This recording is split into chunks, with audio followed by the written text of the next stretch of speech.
जिंदगी और आज का जो इंटरव्यू एक बहुत ही खास इंटरव्यू होने वाला है। आज हमारे साथ एक ऐसा लड़का है जिन्होंने पूरे धमाका मचा रखा है, जो कि एयर वन है गेट सीएससी में। तो सबसे पहले मैं उनका वेलकम करना चाहूंगा अभिनव गर्ग का, और थैंक यू बोलना चाहूंगा अपना टाइम देने के लिए अभिनव को। तो अभिनव थोड़ा बहुत अपना थोड़ा इंट्रोडक्शन दे दो बच्चों को। भैया सबसे पहले तो thank you for having me here. अभी मैं बीटेक कर रहा हूँ यूएसआईसीटी से। मैं दिल्ली से हूँ, मैंने स्कूलिंग भी अपनी दिल्ली से करी है। एंड एक्सेप्ट दिस अभी मेरा 4th ईयर चल रहा ओके, तो मतलब अभी तुम कॉलेज में ही हो? है कॉलेज में। तो जब तुम्हारा गेट का रिजल्ट आया था तो उस टाइम रिएक्शन क्या था? तुम्हारा क्या रिएक्शन था, फैमिली का क्या रिएक्शन था, या तुम्हें पहले से पता था कि तुम्हारी एआई रन आने वाली है, क्योंकि रैंक प्रिडिक्टर वगैरह से चल जाता पता? तो मतलब 1 का तो मुझे नहीं था कि 1 आ जाएगी। ये था कि टॉप 10 में आ जाएगी, क्योंकि रैंक प्रेडिक्टर्स में 1 से लेके 3 तक, कभी-कभी 5 तक भी दिखा रहा था। ओके। तो बट और इस बार जैसे डायरेक्टर्स वगैरह का कॉल आता है फर्स्ट रैंकर को, तो वो सब भी कुछ नहीं था। तो मुझे अच्छा श्योर था कि मेरी फर्स्ट तो नहीं आ रही है जब मैं रिजल्ट चेक कर रहा था। अच्छा अच्छा अच्छा। बट फिर जब रिजल्ट चेक किया तो फर्स्ट थी। Okay okay okay. तो फैमिली का क्या रिएक्शन था जब मम्मी पापा को बताया? फैमिली एक्साइटेड, इमोशनल और मतलब काफ़ी प्राउड फील कर रही थी। सीधा-सीधा सबको रिलेटिव्स को फ़ोन, और रिलेटिव्स के फ़ोन आना, उनको फ़ोन करना, सबको बताना, वो सब चल रहा था फिर पूरी रात।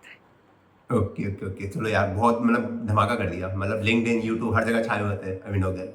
तो थोड़ा ना अपनी प्रिपरेशन स्ट्रेटजी के बारे में बताओ कि तुमने गेट कब शुरू किया, कैसे किया? सो गेट का इनिशियली तो कोई प्लान था नहीं मेरा। बीटेक जब जॉइन किया था तो यही था कि प्लेसमेंट्स के लिए जाना है। बट फिर अराउंड 5th सेम में एग्ज़ाम की प्रिपरेशन करनी थी, ऑनलाइन चल रहा था सेम वगैरह हमारा।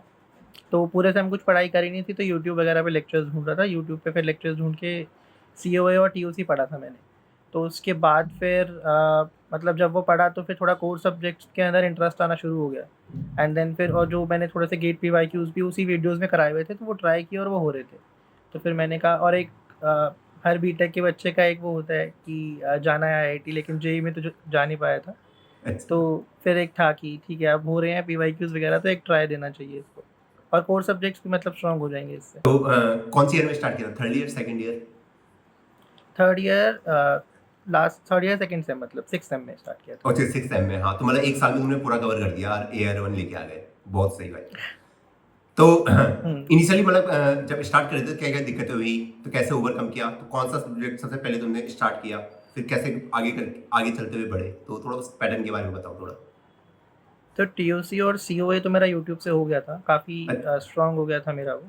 तो वो मेरे को काफ़ी, मतलब मेरे फेवरेट सब्जेक्ट एंड तक भी वही रहे, क्योंकि काफ़ी स्ट्रांग हो चुके थे मेरे वो। अच्छा एंड फिर सबसे डर मुझे जो लग रहा था, मैंने जब सिलेबस देखा, तो वो था कंप्यूटर नेटवर्क्स। ओके कि ओके। इसमें काफ़ी सब याद करना पड़ता है और काफ़ी वास्ट सब्जेक्ट है। लेकिन जब मैंने कोचिंग ज्वाइन करी, वहाँ सबसे पहला ही सब्जेक्ट कंप्यूटर नेटवर्क्स था। तो एक वो हो गया कि ठीक है, चलो एक बार आने हैं तो एक ले लेते हैं अपॉच, मतलब चैलेंज ले लेते हैं, सीएन करके ख़त्म करते हैं। तो सबसे पहले सीएन किया था फिर वहाँ पे। तो जो भी बच्चे गेट देते हैं तो सबसे ज़्यादा टफ बच्चों को लगता है सीओए, कंप्यूटर ऑर्गेनाइजेशन। और भाई के लिए सबसे इजी था।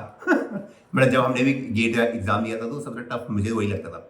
तो जब प्रिपरेशन कर रहे थे तो नोट्स वगैरह कैसे खुद बनाते थे या फिर किसी के बनाते थे, मैं कहीं से कॉपी, तो उसका पूरा बनाना आइडिया? तो नोट्स मतलब किसी और से लेने का कोई फ़ायदा होगा ही नहीं, क्योंकि फिर वो बुक्स जैसा ही हो जाएगा कि हम बुक से पढ़ रहे हैं। क्योंकि हमें आइडिया नहीं होगा कि कहाँ पर क्या लिखा है और कौन से कंसेप्ट्स लिखे हुए हैं। तो अपने नोट्स ही मैं प्रेफ़र करता हूँ। तो मैंने खुद के नोट्स बनाए थे, लेकिन लेक्चर्स मैंने अलग देखे थे। और फिर उन लेक्चर्स के बाद रिकॉर्डेड लेक्चर्स को 2x 3x पे चला के मैं रिकॉर्डेड नोट्स बनाता था मतलब। मैं जानना चाहूंगा कि प्रीवियस ईयर कितनी बार सॉल्व किया और टेस्ट सीरीज कैसे सॉल्व करी, और टेस्ट सीरीज की रैंक कितनी मैटर करती है? प्रीवियस ईयर मैंने एक ही राउंड एक बार सॉल्व किया था। और मतलब ये था कि जो पहली बार सॉल्व हो गए थे वो एक बार किए थे, और जो सॉल्व नहीं हुए थे उसको जस्ट एक बार मार्क करके सॉल्व किया था।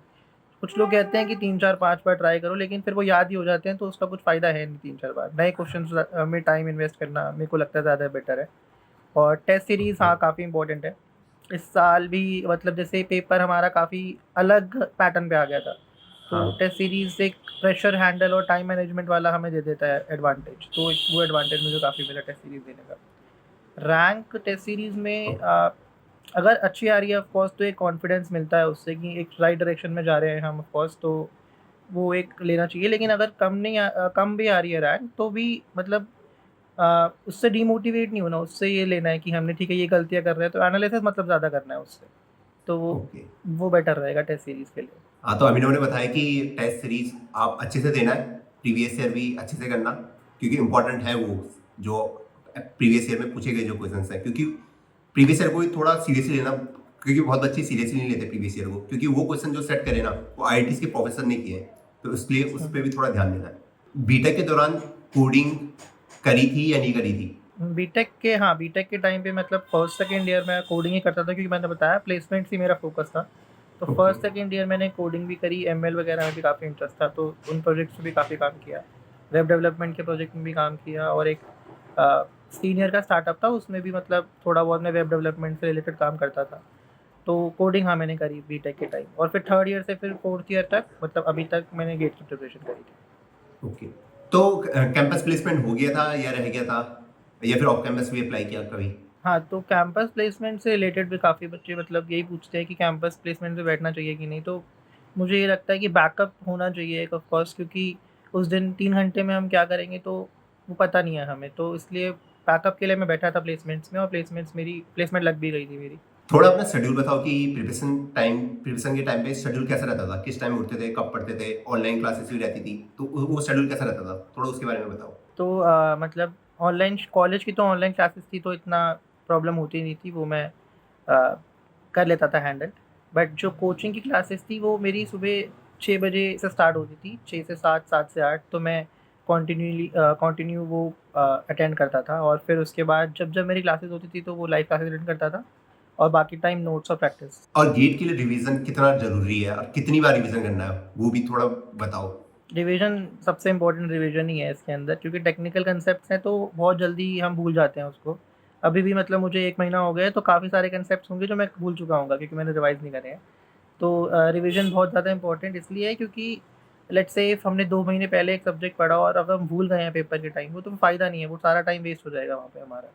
और कितनी बार करना चाहिए वो डिपेंड करता है कि हम कितनी जल्दी सिलेबस ख़त्म कर रहे हैं, और मतलब लेट्स से इफ हमने नवंबर में सिलेबस ख़त्म कर लिया है या उससे पहले कर लिया है, तो हमें मतलब वीकली साइक्लिक ऑर्डर में एक रिवीजन करना चाहिए। तो अब नेक्स्ट क्वेश्चन ये है कि सबसे बड़ा क्वेश्चन यही है कि आईआईटी, आईएससी या पीएसयू कहाँ जाना पसंद करोगे? प्लान तो अभी आईआईटी बॉम्बे का ही है मेरा, पीएसयू में तो ऐसा सच इंटरेस्ट नहीं है। Most probably 95% IIT Bombay. कोई स्पेसिफिक रीजन कि आईआईटी बॉम्बे? आईआईटी बॉम्बे एक तो बीटेक में बड़ा वो था, एक ड्रीम सा हाँ। था कि वहाँ जाना है, तो एक वो वाला रीज़न, और दूसरा एक अच्छी प्लेसमेंट चाहिए, मतलब अपॉर्चुनिटी चाहिए और अच्छी प्लेसमेंट चाहिए। तो अभिनव एक बात बताओ कि तुमने स्टैंडर्ड बुक फॉलो करी गेट के लिए या नहीं करी? तो स्टैंडर्ड बुक्स मैंने एज सच फॉलो नहीं करी, क्योंकि इतना टाइम नहीं होता था, क्योंकि 13-14 सब्जेक्ट्स हैं हमारे, तो और एक ही साल में हमें सब कुछ कंप्लीट करना है, तो स्टैंडर्ड बुक्स वैसे फॉलो नहीं करी। अगर कुछ कंसेप्ट्स में कोई डाउट वगैरह है तो वहाँ से रेफर कर लेता था, ऑनलाइन पीडीएफ से। Okay okay. तो जहाँ तक अभिनव मैं समझा, तुमने एक कोचिंग ज्वाइन करी, एक टेस्ट सीरीज ली, एक प्रीवियस ईयर की बुक ली, इनके सिवाय और कौन कौन से रिसोर्सेज यूज किए वो जानना चाहता हूँ मैं। टेस्ट सीरीज़ मैंने 2 जॉइन करी थी, ओके। एक मेरी कोचिंग वाली और एक और मैंने जॉइन करी थी टेस्ट सीरीज़ के अलावा। मेरा प्लान था कि मैं ज़्यादा टेस्ट सीरीज़ जॉइन करूँगा, लेकिन वो टाइम की वजह से मैं नहीं कर पाया था। इसके अलावा प्रैक्टिस तो ढूँढेंगे तो हर जगह, मतलब एक तो टेस्ट सीरीज़ ही हो जाता है सोर्स प्रैक्टिस के लिए, दूसरा आपके एजुकेटर्स वगैरह करा देते हैं प्रैक्टिस। तो तुम्हारा सिलेबस कब तक कंप्लीट हो गया था? मेरा सिलेबस कंप्लीट हुआ था अक्टूबर लास्ट, नवंबर फर्स्ट वीक के अराउंड खत्म हुआ था। तो उसके बाद क्या था, मतलब पैटर्न इस बार रिवीजन और टेस्ट सीरीज देना है या फिर कुछ और भी था तो पैटर्न? उसके बाद मतलब ये था, थोड़े से मेरे नोट्स बाकी थे, पहले मैंने नोट्स को कंप्लीट करे, और उसके बाद जो मेन था कि पहले टॉपिक वाइज सारे टेस्ट खत्म करे मैंने, दोनों टेस्ट सीरीज के, फिर सब्जेक्ट वाइज, एंड देन फिर फुल लेंथ मॉक टेस्ट। और गेट प्रिपरेशन के टाइम पे कितना प्रेशर रहता था, और खासकर जनवरी का टाइम बताओ कितना प्रेशर रहता था? तो अब मेरा जनवरी में सेमेस्टर एग्जाम्स वगैरह भी थे कॉलेज के, तो ओके। सब कुछ एक साथ आ गया था, तो प्रेशर तो था एक, मतलब ऐसा स्टडी का प्रेशर नहीं था, मेंटल प्रेशर ज़्यादा होता है कि अच्छा नेक्स्ट हाँ मंथ हाँ। एग्जाम है, एक साल से पढ़ रहे हैं, तो वो वाला प्रेशर ज़्यादा था। ओके, तो कभी ऐसा डर लगता था कि यार अगर नहीं हो पाया गेट तो क्या होगा मेरा, ऐसे कुछ थॉट्स वगैरह आते थे? हाँ, पूरी नर्वसनेस तो एग्ज़ाम वाले दिन भी थी, और एग्ज़ाम देते हुए भी थी कि यार नहीं हो रही, क्योंकि कुछ क्वेश्चंस में अटक रहा था बीच बीच में, तो वो तब भी ये था यार नहीं हो रहा है, अगले साल फिर देना पड़ेगा। अच्छा, ऐसा तो हुआ था? तो गाइस, तो मैं सबको ये बोलना चाहूंगा कि प्रेशर सबको आता है, अगर वो AR1 भी है उनको भी आता है, तो प्रेशर आना नॉर्मर है। हाँ, दिक्कत तब है अगर तुमको प्रेशर नहीं आ रहा है, तो दिक्कत तब है। तो मैं अब थोड़े क्वेश्चन उठा लेता हूँ ग्रुप से, तो कुछ बच्चों ने खास क्वेश्चन भेजे हैं भाई के लिए। भाई एक क्वेश्चन आया है कि दिन में कितने घंटे पढ़ते थे पूरे पूरा दिन मिला के, लेक्चर कुछ सुनने से लेके क्वेश्चन प्रैक्टिस करने से लेके पूरा कितना रहता था ऑन एन एवरेज?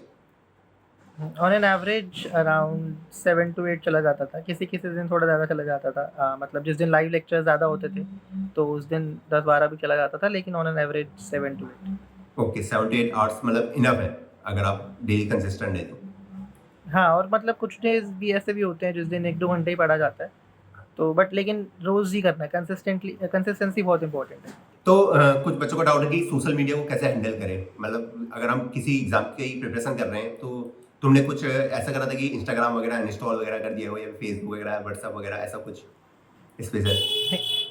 ऐसा मतलब मैं इंस्टाग्राम वगैरह में ज़्यादा एक्टिव था ही नहीं पहले से, तो इतना ओके। मुझे वो वाला प्रेशर मतलब वो वाली प्रॉब्लम आई नहीं कि मुझे इंस्टाग्राम वगैरह इंस्टॉल करना पड़े। बाकी मतलब मुझे ज़्यादा इंटरेस्ट और ज़्यादा मज़े कंसेप्ट्स में आ रहे थे, टेक्निकल कंसेप्ट में, तो फिर मैं वहाँ ज़्यादा ही फोकस। ये तो मैंने क्वेश्चन ले लिए। तो ये बताओ कि गेट एग्जाम के बाद लाइफ कैसे चेंज हो गई, वो सब जानना चाहते हैं, मतलब क्या क्या नया हो रहा हो, वो ज़्यादा इंपॉर्टेंट है, ताकि बच्चों को थोड़ा गेट मोटिवेशन मिले कि हाँ, अगर हम एक अच्छी रैंक लिया था तो क्या क्या चीज़ें उनके सामने बदल सकती है। तो मतलब सबसे पहला तो ये होता है कि आपके रिलेटिव्स वगैरह आपको जानना शुरू कर देते हैं। आपको फ़ोन आएँगे, आपसे थोड़ी-सी आपके ओपिनियंस को थोड़ी रिस्पेक्ट मिलेगी। दूसरा सबसे बड़ा ये होता है कि आपके कॉलेज वाले जो स्टूडेंट्स होंगे या फिर आपके जूनियर, सीनियर सब आपको मतलब जानने लगेंगे आपके नाम से। तो एक दूसरा ये होता है, रिकॉग्निशन मिलती है मतलब। और दूसरा इसके अलावा तो एक यही है कि अब IIT बॉम्बे जाना है। IIT का ड्रीम पूरा हो रहा है। तो कॉलेज गए जब से गेट का रिजल्ट आया? ये अभी तक तो नहीं गया मैं। अच्छा, कॉलेज खुल गए हैं? हाँ, खुल गए मतलब, लेकिन अभी जॉब की वजह से ओके थोड़ा ओके। टाइम नहीं मिल रहा मुझको। हाँ, तो जिस दिन जाओगे तुम तो फूल मालों से स्वागत होगा कॉलेज में। तो तो एक लास्ट क्वेश्चन मैं आपको पूछूंगा कि any tips for your juniors की वो कैसे, किस तरीके से वो प्रिपेयर करें? तो एक चीज़ मतलब जो मैंने देखी है काफ़ी कि सिलेबस कंप्लीशन की तरफ थोड़ा रश रहता है लोगों का कि हम जुलाई में ख़त्म कर लेंगे, तो लेकिन उसकी वजह से वो सही से नहीं कंप्लीट करते हैं सिलेबस। एक तो ये होता है, दूसरा रिवीजन इम्पॉर्टेंट है, और तीसरा टेस्ट सीरीज़ बहुत इम्पोर्टेंट है। ये 3 चीज़ें कर लूँगे तो आराम से हो जाएगा। हाँ, तो वही मैं बच्चों को बताना चाहूंगा, अभिनव ने वही बताया जो AIR1 है, कि आपको ज़्यादा रिसोर्सेज की तरफ नहीं भागना, जो है उससे निकालो जो भी बेस्ट है। और सिलेबस कंप्लीशन के पीछे बिल्कुल नहीं भागना कि मुझे बिल्कुल सिलेबस कंप्लीट करना जल्दी जल्दी। आराम से सिलेबस हो जाएगा।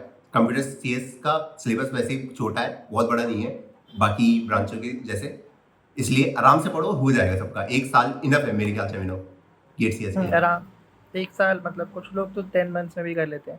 1 year is more than enough. Okay, so thank you Abhinav यहाँ आने के लिए, अपना टाइम देने के लिए।